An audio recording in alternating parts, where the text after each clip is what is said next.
Hello friends, कैसे हैं आप लोग। एक और लर्निंग वाली वीडियो में आप सबका स्वागत है। तो यहाँ पर दोस्तों हम एग्जांपल के लिए टाटा स्टील का स्टॉक लेंगे जो कि 3 महीनों के अंदर काफ़ी बड़ी करेक्शन ऑलरेडी ले चुका है। बहुत सारे लोग इसमें फंस चुके होंगे। तो इसमें बहुत सारे लोग हायर लेवल पर क्यों फंसे सबसे पहले ये जानते हैं एंड इसके बाद आखिर में हम टाटा स्टील का वीकली चार्ट एनालाइज करेंगे। वीकली चार्ट एनालाइज करने के लिए हम फिबोनाची रिट्रेसमेंट का यूज़ करेंगे।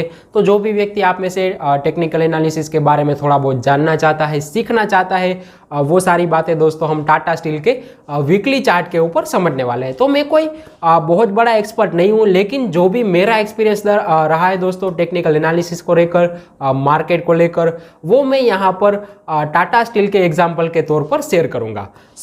काफ़ी सारे लोग इसमें फंस चुके हैं। इसका साइकोलॉजिकल लेवल दोस्तों आपके लिए समझना ज़रूरी है। इसमें आपकी कोई गलती नहीं है कि आप टाटा स्टील में फंसे हो। तो आज से 3-4 महीने पहले के माहौल की हम थोड़ी बहुत एनालिसिस करें तो मार्केट लगातार गिर रही थी। एक तरफ हम देखें तो यूएस में इन्फ्लेशन बढ़ चुकी थी, रसिया यूक्रेन की वॉर चल रही थी, क्रूड के प्राइस जो है वो लगातार बढ़ रहे थे। लेकिन इतनी सारी खराब खबरों के बावजूद भी मेटल स्टॉक में काफ़ी बड़ी चाल देखने को मिल रही थी। तो ये बहुत सारे लोगों का जो इसमें फंसना हुआ वो एक आसान काम था मार्केट के लिए।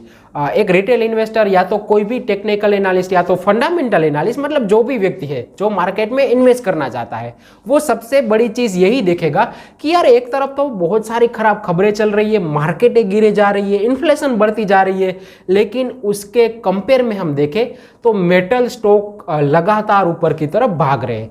तो भागती हुई चीज़ें लोगों को ज़्यादा आकर्षित करती है। लोगों को ये भी लगता है कि कहीं हमारे हाथ से ये छूट न जाए।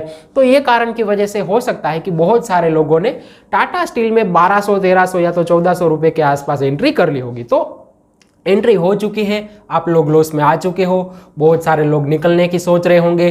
कुछ जो बड़े व्यक्ति हैं जो पेशेंस रख सकते हैं वो लोग इसको एवरेज करने की सोच रहे होंगे। तो वीकली चार्ट के ऊपर दोस्तों सबसे पहले हम इसकी पूरी एनालिसिस करेंगे एंड एनालिसिस के बाद मैं आपको बताऊंगा कि जो भी व्यक्ति, मतलब ये मेरी समझ होगी, 100% ऐसा ही होगा ये मान के मत चलना, क्योंकि ये मार्केट है, संभावनाओं का खेल है। मेरी एनालिसिस जो होगी, जो मेरा फोरकास्टिंग होगा टाटा स्टील को लेकर, वो 100%, 100% यहाँ से गलत हो सकता है। तो मार्केट में कुछ भी हो सकता है। कोई भी व्यक्ति कभी भी दोस्तों किसी भी चीज़ को लेकर गलत हो सकता है। तो हो सकता है कि मेरे एनालिसिस भी गलत हो जाए, लेकिन अभी तक जो दोस्तों मेरा एक्सपीरियंस रहा है, जो टाटा स्टील का वीकली चार्ट अभी मुझे कहीं ना कहीं जो संकेत दे रहा है, वो मैं यहाँ पर आपके साथ ज़रूर शेयर करूँगा। तो बातें बहुत सारी हो गई, भाषणबाजी बहुत सारी हो गई। अब टाइम वेस्ट ना करते हुए सीधा चलते हैं टाटा स्टील के वीकली चार्ट पर है।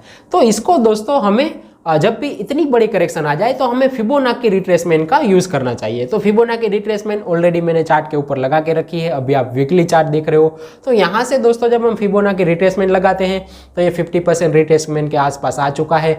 एंड फिबोनाची का एक रूल है, बहुत सारे लोग जानते होंगे, जो भी लोग नहीं जानते उनको मैं बता दूं कि कोई भी प्राइस दोस्तों अप ट्रेंड में चल रहा है, मतलब तेजी में चल रहा है, एंड अप ट्रेंड वाले प्राइस में जब करेक्शन आती है, जब बड़े साइज की करेक्शन आती है, तो वो मैक्सिमम 62% के आसपास खत्म हो जानी चाहिए। अगर कोई भी प्राइस अप ट्रेंड में जब करेक्शन करता है एंड वो करेक्शन कोई भी टाइम फ्रेम के ऊपर, मतलब अभी हम टाटा स्टील का वीकली चार्ट देख रहे हैं, तो वीकली चार्ट के हिसाब से टाटा स्टील की करेक्शन 62% रिट्रेसमेंट के आसपास खत्म हो जानी चाहिए। उसके नीचे टाटा स्टील को नहीं जाना चाहिए। अगर 62% की रिट्रेसमेंट के नीचे टाटा स्टील का स्टॉक चला गया तो ये वाली जो चाल आई है वो कैंसिल हो जाएगी। वापस से ये स्टॉक बहुत बड़े डाउन ट्रेंड में यहाँ से जा सकता है। तो 62% की रिट्रेसमेंट दोस्तों अभी 750 के आसपास आ रही है। एंड जो भी व्यक्ति लॉन्ग टर्म इन्वेस्टर है वो 750 रुपये तक वेट कर सकता है। 750 रुपये के आसपास अगर रिवर्सल आता है तो इसमें एवरेज करके भी चल सकता है। तो जो भी व्यक्ति शॉर्ट टर्म इन्वेस्टर थे दोस्तों, उसके लिए स्टॉप लॉस था 38% का। जो भी शॉर्ट टर्म इन्वेस्टर होता है वो व्यक्ति ये बात यहाँ से याद रखना कि जब भी आप किसी स्टॉक में इन्वेस्ट करते हो तो वो पर्टिकुलर स्टॉक अगर 38% के रिट्रेसमेंट को नीचे की तरफ ब्रेक कर देता है तो आपको किसी भी हालत में निकल जाना चाहिए, चाहे उस वक्त आपको कितना भी बड़ा लॉस हो रहा हो। अगर आप नहीं निकले तो टाटा स्टील वाले एग्जाम्पल को आप कहीं ना कहीं समझ चुके होंगे।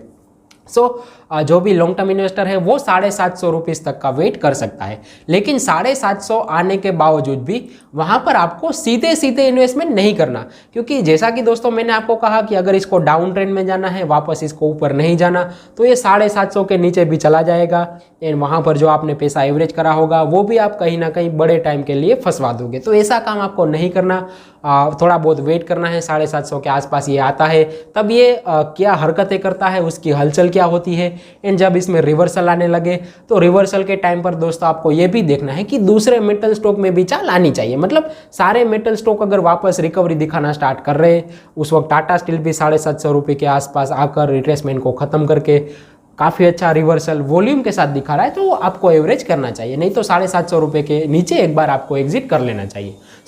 प्राइस एक्शन के हिसाब से भी दोस्तों हम समझे तो मंथली चार्ट के ऊपर दोस्तों आप साफ साफ देख सकते हो कि 750 रुपीज़ इस स्टॉक के लिए 10 सालों तक काफ़ी बड़े रेजिस्टेंस का काम कर रहा था, चाहे वो 2010 की चाल हो, चाहे वो 2018 की चाल हो। मतलब दोनों चालों में ये 750 के ऊपर नहीं जा पाया था।